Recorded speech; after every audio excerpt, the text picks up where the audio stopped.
Hello, welcome to my discussion of The Circular Ruins by Jorge Luis Borges.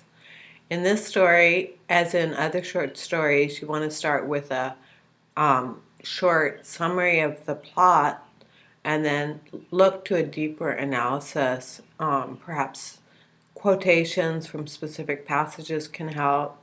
Perhaps symbols can help guide you to that.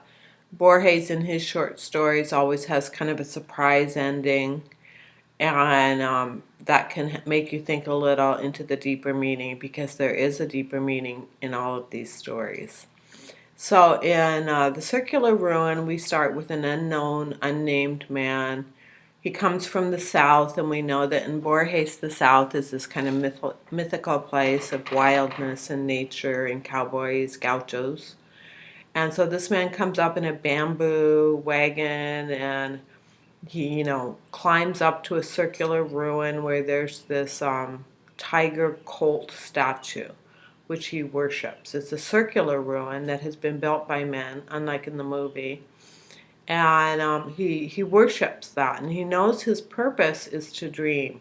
So his dream is kind of a lucid dream, and his dream is to dream up a man or a son. So first he starts by dreaming of a classroom and trying to find the right student, and he thinks he finds one but realizes it's not going to work out and destroys that.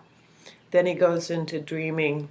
Then he has a period of insomnia, which is a complication and quite a problem for someone who needs to dream.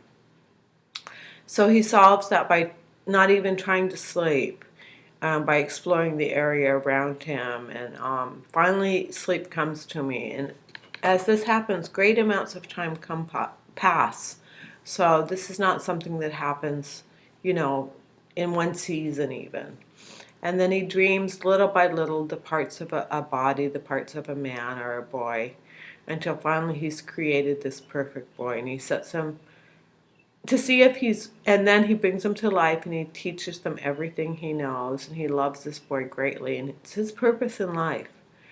And he sends him out on a task to put a flag on a nearby mountain peak, and the boy does that, and he realizes that now it's time for this young man, his son, to go out into the world and fulfill his destiny.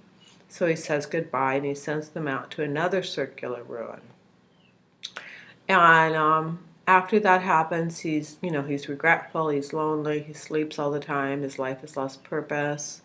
Some men wake him up and tell him of a man in another area who can walk on fire, and he's greatly afraid because he doesn't want his son to know that he is the product of a dream and that he is himself not real. And that the one way he could know that is that fire would not burn him. So he's fearful that his son will be humiliated to discover that he's not real, that he's a product of a dream.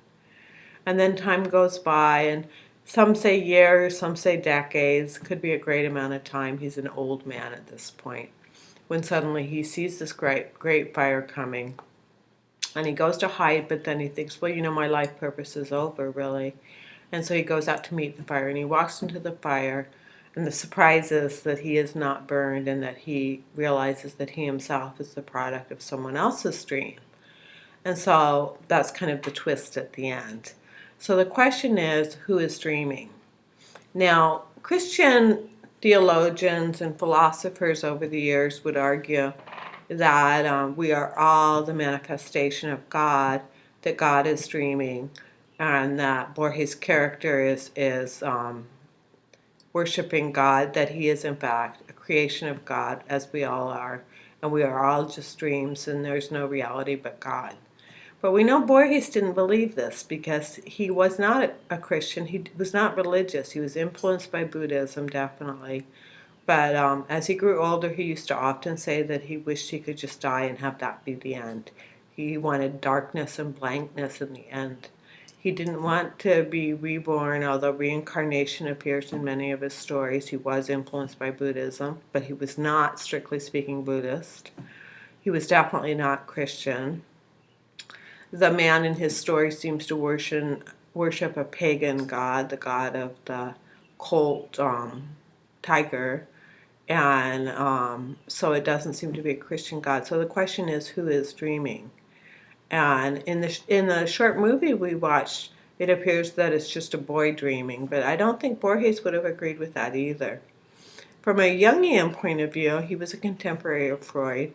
Jung would say that there's a collective unconscious, and that the dream is a wish fulfillment of the collective unconscious of that time.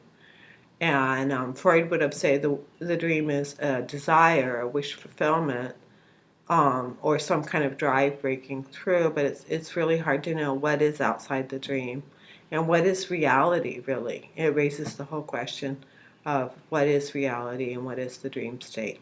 But since I think Freud greatly influenced Borges, and this is a kind of a fantastical story, and the man who made Fictionis argued, in fact, that this story, the man who made Inception, excuse me, argued that Borges, and particularly this story, inspired him to make Inceptionis.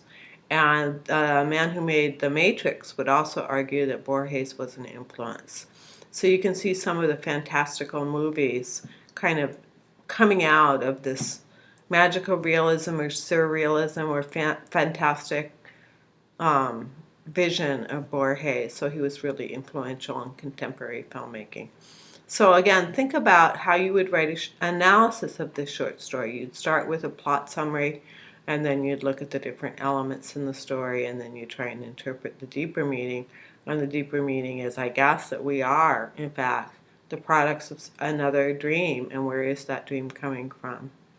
And you could make a Christian argument, you could make a Jungian argument, but you think about what Borges would say, since he wasn't Christian and he wasn't Jungian, he wasn't 100% Freudian. What does he think that dream is? And as we get to know Borges a little better, maybe you'll have a better idea of that. Thank you.